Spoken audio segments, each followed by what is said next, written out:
You wait for a long time? Yes. Der er vist noget galt her. Hvor er det der, Pelle? Lukas!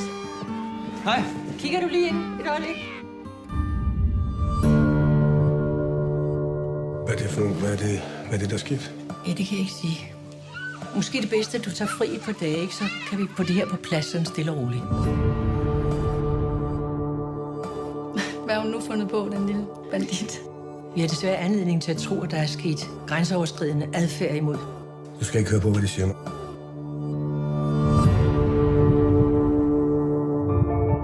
Jeg kender min lille pige, og hun lyver ikke. Så hvorfor skulle hun lyve nu? Hvad laver I her? Hvad sker der? Hjem igen, Lukas. Du kan ikke få noget her. Jeg har ret til at købe ind her. Jeg kan godt gå og se. Det er min bedste vens datter, det ved du godt, ikke? Jeg tror på børnene, Lukas. Det har jeg altid gjort.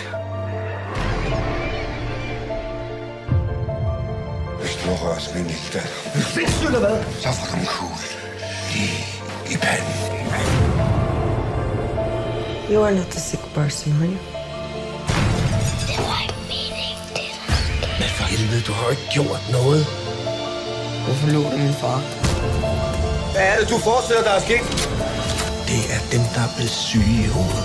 Vil du sige noget til mig? Helt byen står og hører på dig, mand.